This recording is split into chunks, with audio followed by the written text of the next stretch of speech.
अंत प्रारंभ होता है। अगस्त्य जी के शिष्य है सुतीक्ष्ण,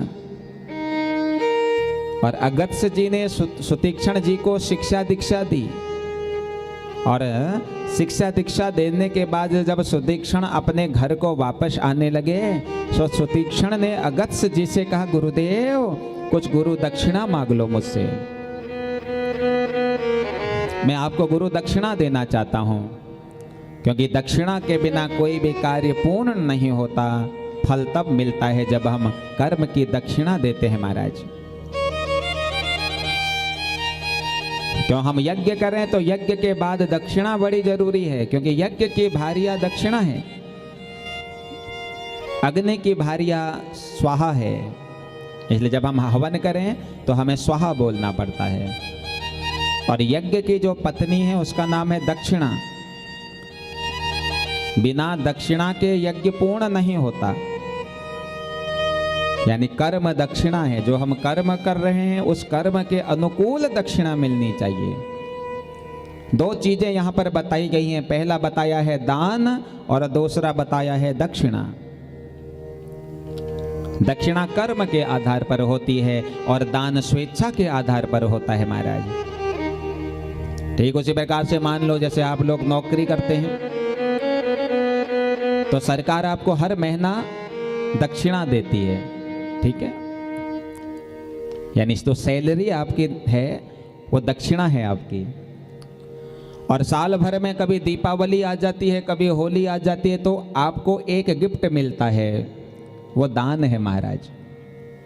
तो गिफ्ट दान है, और कर्म के अनुकूल जो वित्त मिलता है उसे दक्षिणा बोला जाता है। रामचंद्र भगवान की इसलिए दान पूछा नहीं जाता है कि क्या मिला है। भैया आपको ऑफिस से गिफ्ट मिला, पैक मिला, आप पूछते नहीं हो कि सर इसमें क्या रखा है, पूछते हो, चुपचाप घर ले आते हो। लेकिन दक्षिणा तो हर महीने मिलती है महाराज, और कर्म के आधार पर ही दक्षिणा मिलती है। आपने जैसा कर्म किया उसी कर्म के आधार पर, कोई यहाँ पे टीचर है तो टीचर को उसके आधार पर दक्षिणा मिली, कोई प्रोफेसर है उसको उसके आधार पर दक्षिणा मिली, कोई इंजीनियर है उसको उसके आधार पर दक्षिणा मिली, और कोई ब्राह्मण है तो उसको उसके कर्म के आधार पर दक्षिणा मिली। एक बार एक बुजुर्ग हमसे कहने लगे, काफी बड़े थे, हमसे कहने लगे महाराज आजकल तो ब्राह्मण बड़े लोभी हो गए हैं, व्यवसाय बना दिया इन्होंने। हमने कहा अच्छा, हमने कहा व्यवसाय तो हर एक व्यक्ति ने बनाया भाई, हर एक ने बनाया। बताइए पहले से ये स्कूल कहाँ होते थे, पहले से गुरुकुल होते थे नहीं होते थे, बताइए आप लोग। गुरुकुल होते थे तो गुरुकुलों में लोग पढ़ने जाते थे और अपनी स्वेच्छा की दक्षिणा दे करके आ जाते थे। पहले ये बड़े बड़े अस्पताल कहाँ होते थे भाई, तुमने भी तो अस्पताल खोले हैं। तो अस्पतालों में पहले नहीं होते थे, पहले वैद्य होते थे, वो जाते थे, नब्ज देखते थे, आपको एक पुड़िया पकड़ा देते थे, आप अपनी स्वेच्छा से देख करके आते थे। तो वैद्य डॉक्टर के रूप में परिवर्तित हो गया, गुरु मास्टर के रूप में परिवर्तित हो गया। वो नहीं देख रहा है कि मैंने भी तो एक टीचर की उपाधि प्राप्त करी है। तो सज्जनों, दक्षिणा कर्म के आधार पर होती है और दान भाव के आधार पर होता है। भक्त वत्सल भगवान की। तो गुरुदेव से कहता है, गुरुदेव कुछ दक्षिणा देना चाहता हूं तुमको। गुरुजी ने कहा नहीं नहीं रहने दे, कोई दक्षिणा नहीं चाहिए तुझे मुझे। अरे तू मुझे बढ़िया से चेला मिला, इससे बड़ी दक्षिणा और क्या हो सकती है। जब बार बार सुतीक्ष्ण विनती करने लगा तो गुरुदेव ने कहा, अगर तू मुझे दक्षिणा देना चाहता है तो जा, और जा करके राम को मेरे पास लेकर के आ, और जब तक राम को मेरे पास लेकर के नहीं आएगा तब तक तू मेरे पास मत आना। तो सुतीक्ष्ण इंतजार करने लगे, मेरे प्रभु आ जाएंगे, मेरे प्रभु कल आएंगे, मेरे प्रभु परसों आएंगे। इंतजारी में बैठा है महाराज। सुतीक्ष्ण चरित्र में एक और कथा आती है। ये सुतीक्ष्ण जी क्या करते थे, अपने गुरुजी के आश्रम में रहते थे और एक बार सुतीक्षण जी नदी के पास पहुंचे और सुंदर से जामुन पेड़ पर लगे हुए देखे। तो सुतीक्षण जी के मन में भाव आया कि क्यों ना इन जामुनों को मैं तोड़ लूं। अब भैया जामुन लगे हैं बहुत ऊपर, अब टूटे कैसे? पहले तो पत्थर मारे पेड़ पर, लेकिन पत्थर से जब जामुन नहीं टूटे तो सुतीक्षण जी अपने गुरुदेव के आश्रम में पहुंचे और आश्रम में जाकर के गुरुदेव का शालिग्राम पकड़ लिया। शालिग्राम जी को लेकर के ही आगे महाराज, और जामुन के पेड़ पर शालिग्राम जी को जोर जोर से मारने लगे। खूब जामुन नीचे गिरने लगे, खाने लगे महाराज। एक बार क्या हुआ, जोर से जामुन पर शालिग्राम जी को जैसे ही मारा, शालिग्राम जी नदी में जाकर के गिर गए महाराज। पहले तो कोशिश किया ढूंढने का, लेकिन जब नहीं मिले तो अंत में क्या करता है सुतीक्षण, एक जामुन को ही उठा लाया और उसी जामुन को अपने गुरुदेव के उस ठाकुर आसन पर विराजमान कर दिया। थोड़ा सा चंदन लगा दिया उसी पर। आज गुरुदेव जब प्रातः काल अपने ठाकुर जी की सेवा कर रहे हैं, सेवा करते करते जैसे ठाकुर जी का अभिषेक करने लगे, दूध चढ़ाया, दही चढ़ाया, घी चढ़ाया, शहद चढ़ाया, और जब थोड़ा बूरा चढ़ा करके ठाकुर जी को थोड़ा रगड़ने लगे, रगड़ते रगड़ते वो जामुन रूपी शालिग्राम पिचक गया और हाथ में रखा, धोया। ओहो, अरे सुतीक्षण इधर आओ। हाँ गुरुदेव, ये जामुन तुमने रखा यहाँ पे? बोला ना गुरुदेव मैंने नहीं रखा। झूठ मत बोलो, आपने रखा ना? बोला हाँ गुरुदेव मैंने रखा। ठाकुर जी कहाँ चले गए?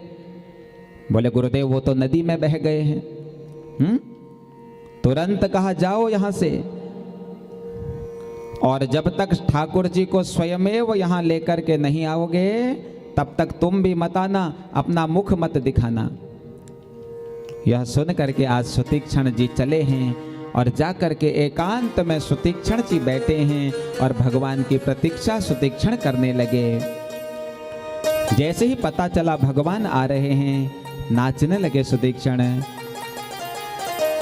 दिशि अरु विदसि पीय अरु शोधा,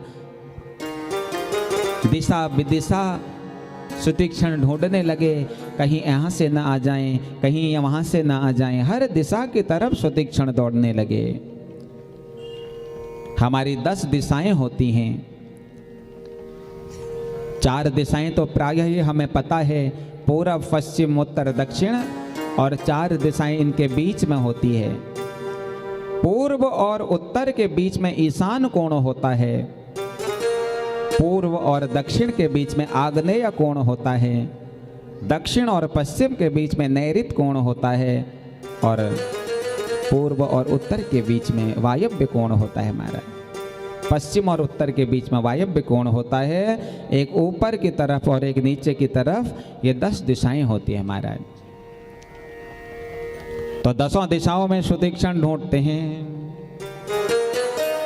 और कहते हैं राघव तुम्हें एक नजर देखना है, राघव तुम्हें एक नजर देखना है, राघव तुम्हें एक नजर देखना है, राघव तुम्हें एक नजर देखना है, राघव तुम्हें एक नजर देखना है, राघव तुम्हें एक नजर देखना है। ओ जिधर तुम खड़े हो, जिधर तुम खड़े हो, जिधर तुम खड़े हो, जिधर तुम खड़े हो, उधर देखना है, राघव तुम्हें एक नजर देखना है,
विदुर भीलनी के जो घर तुमने देखे, विदुर भीलनी के जो घर तुमने देखे, विदुर भीलनी के जो घर तुमने देखे, तो तुमको हमारा घर देखना है राघव, तुम्हें एक नजर देखना है राघव, तुम्हें एक नजर देखना है। जय हो।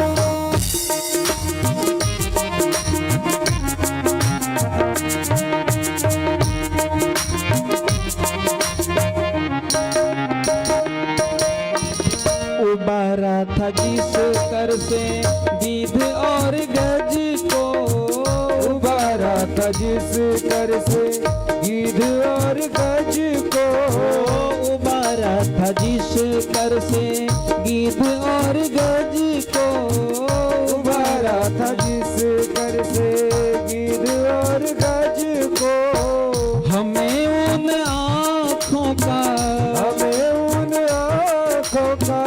हुनर देखना है राघव, तुम्हें एक नजर देखना है राघव, तुम्हें एक नजर देखना है राघव, तुम्हें एक नजर देखना है राघव, तुम्हें एक नजर देखना है।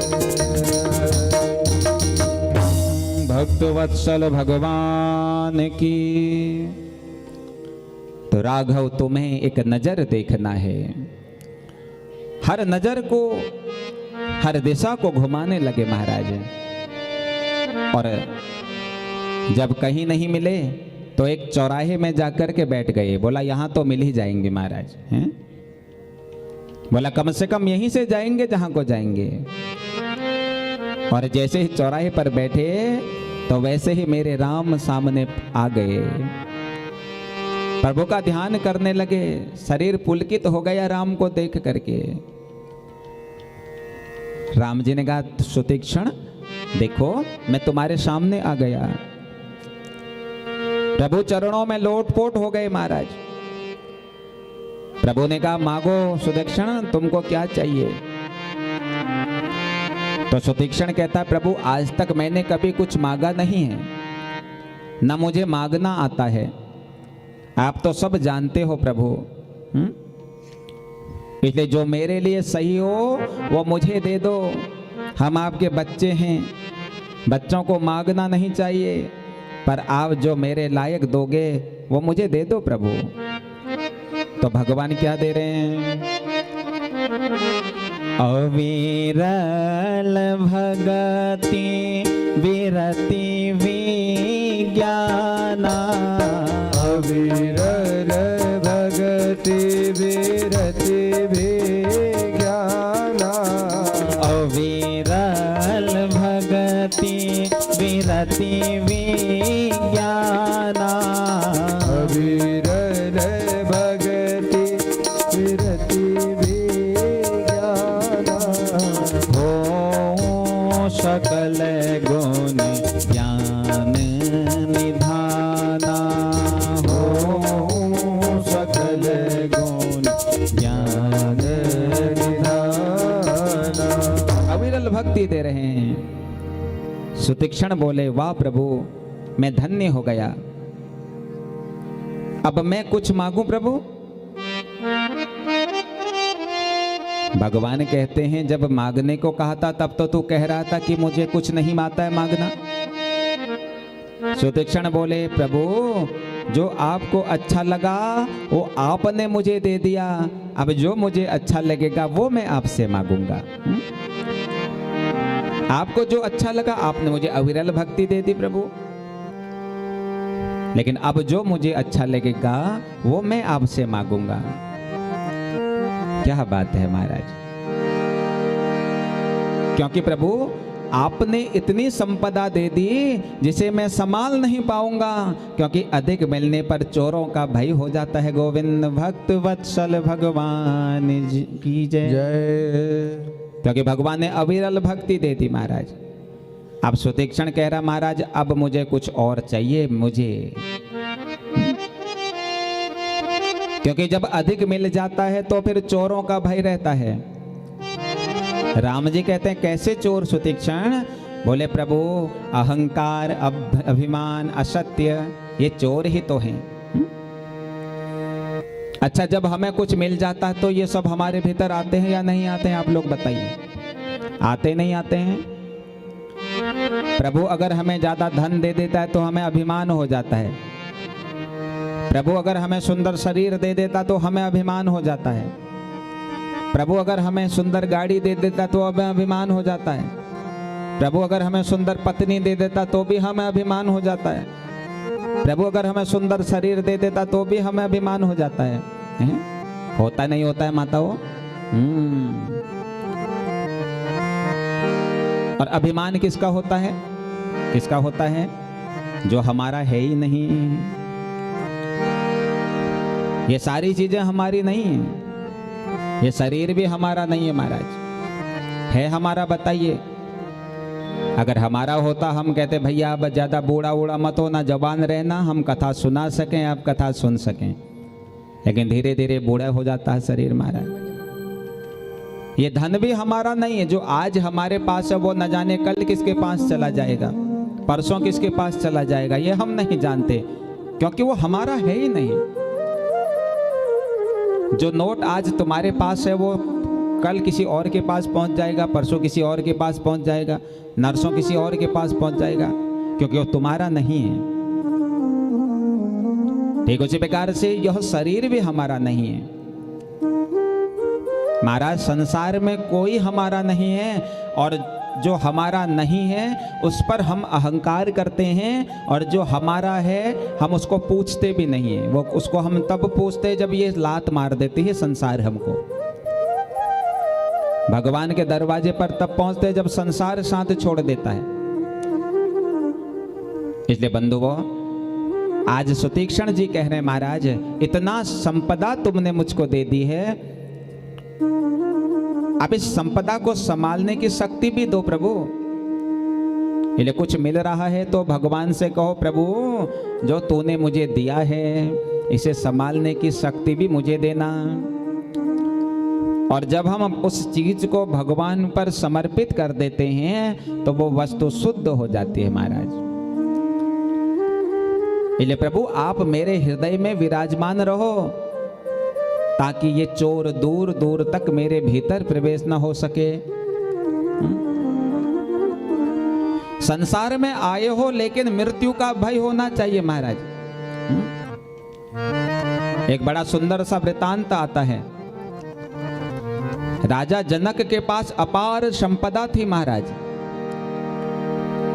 एक ने राजा जनक ने अपना एक दास बुलाया और उस दास के हाथ में एक जलता हुआ दिया दिया, तेल से भरा हुआ, और दास से कहा कि तुम मेरे पूरे भवन की, पूरे राज्य की, पूरे खजाने की परिक्रमा करके आना, लेकिन याद रहे इस दिए से एक बूंद तेल नीचे टपकना नहीं चाहिए। अगर एक बूंद भी नीचे टपक जाएगी तो मैं तेरी गर्दन कलम कर दूंगा। अब दास के हाथ में महाराज वो दिया दे दिया और सबसे कहा भैया सारे खजाने खोल दो, सारी संपदा खोल दो। खजानों के दरवाजे खोल दिए। दास जो है पूरी परिक्रमा करके अंत में जब राजा के पास आया तो जनक ने कहा क्या देखा तूने? तो दास कहता महाराज देखने लायक बचे ही कहाँ थे, अरे मृत्यु का भय इतना था, तुमने तो इतनी बड़ी शर्त रख दी कि तेल का एक बूंद नीचे नहीं गिरना चाहिए। तो संपदा देखने का समय ही नहीं लगा। ठीक उसी प्रकार से समाज में भी रहो, परिवार में भी रहो महाराज, लेकिन काल का भय हमेशा बना रहे, ऐसा भाव मन में होना चाहिए।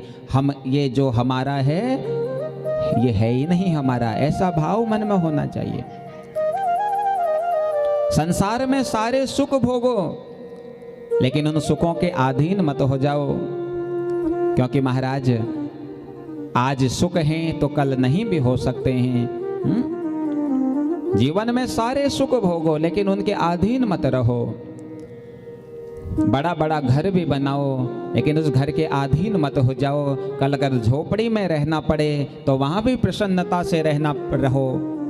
बड़ी बड़ी गाड़ियां भी खरीदो, लेकिन कभी अगर कथा स्थल तक पैदल आना पड़े तो पैदल आने का प्रयास होना चाहिए महाराज। बढ़िया बढ़िया हलवा भी खाओ, बढ़िया बढ़िया पूरी भी खाओ, लेकिन उसके अधीन मत हो जाओ। कल अगर सूखी रोटी खानी पड़े तो उसमें भी प्रसन्नता के साथ उसे ग्रहण करो महाराज। सुखों में रहो, लेकिन सुखों को अपना अधीन मत बनाओ। आज हम करते क्या हैं, हम इन सुखों के अधीन हो जाते हैं। बड़े घर में अगर हम रहना शुरू कर देते हैं, किसी दिन अगर झोपड़ी में रहना पड़े महाराज, हम कहते हैं हम यहां नहीं रह पाएंगे, हम तो एसी में सोने के आदी हो गए हैं, हमें पंखे में नींद नहीं आती। अधीन मत हो जाओ किसी के। पैदल चलो भैया कथा सुना रहे, नहीं भैया गाड़ी ही नहीं है, बेटा ले गया है गाड़ी, कैसे जाएं पैदल। आज हम सुखों के अधीन हो गए। मैं सुखों के अधीन नहीं होनी है, सुखों को अपने अधीन करना है। आज अगर गाड़ी नहीं है तो पैदल आने का साहस होना चाहिए। आज अगर धन नहीं है तो निर्धनता में भी सुखपूर्ण जीवन रहना चाहिए। ये तब संभव हो सकता है जब हम अंतःकरण में राघव को बैठाएंगे। इसलिए आप सबके रक्षक हैं, हमारे हृदय में विराजमान रहो। आप विराजमान रहोगे तो ये चोर दूर हो जाएंगे। प्रभु बड़े प्रसन्न हुए। प्रभु ने कहा अच्छा मार्ग बताओ, कहाँ को जाना है। बोले प्रभु एक बात बताऊं, यहां से थोड़ी दूरी में मेरे गुरुजी का आश्रम है, थोड़ा वहां चलो प्रभु। अब मेरे पास तो आपकी सेवा का कोई सामग्री भी नहीं है, ना मैं आपको जल पिला पाया, ना मैं आपको फल खिला पाया, ना ही मैं कोई सामग्री आप पर चढ़ा पाया।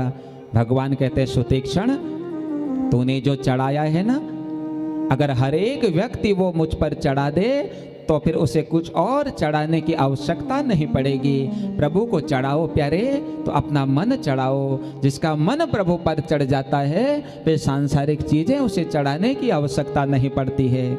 आज हम प्रभु को फल चढ़ाते हैं, पुष्प चढ़ाते हैं। अरे चढ़ाना है तो अपना निर्मल मन प्रभु को चढ़ा दो। जो मन प्रभु को चढ़ा देता है उसका मन निश्चित निर्मल हो जाता है महाराज। मुझे समाज की चीजें नहीं चाहिए सुतीक्षण, मुझे तो तेरा मन चाहिए था जो तूने मुझे चढ़ा दिया। सुतीक्षण कहता है प्रभु आपकी परम कृपा मुझ पर बरसी है, मैं आपसे विनती करना चाहता हूं, एक बार मेरे गुरुदेव के पास भी चलिए प्रभु। सुतीक्षण को लेकर के आज प्रभु सुतीक्षण के गुरु के आश्रम की तरफ पहुंचे हैं। और जब पहुंचे ना, सुतीक्षण ने कहा प्रभु रुकिए रुकिए रुकिए, पहले मुझे जाने दो। और गुरुदेव के पास पहुंचा। गुरुदेव से कहता गुरुदेव प्रणाम। गुरुदेव ने कहा मैंने क्या कहा था तुझसे कि तब मेरे पास आना जब तू मेरे राम को लेकर के आएगा। कहता गुरुदेव सत्य कहूं तो मैं राम को लेकर के ही आया हूँ, तुम्हारे दरवाजे के बाहर मैंने राम को खड़ा किया है। अरे एक वास्तविक शिष्य वह है जो गुरु की बातों को शिरोधार्य करे महाराज। आज गुरुदेव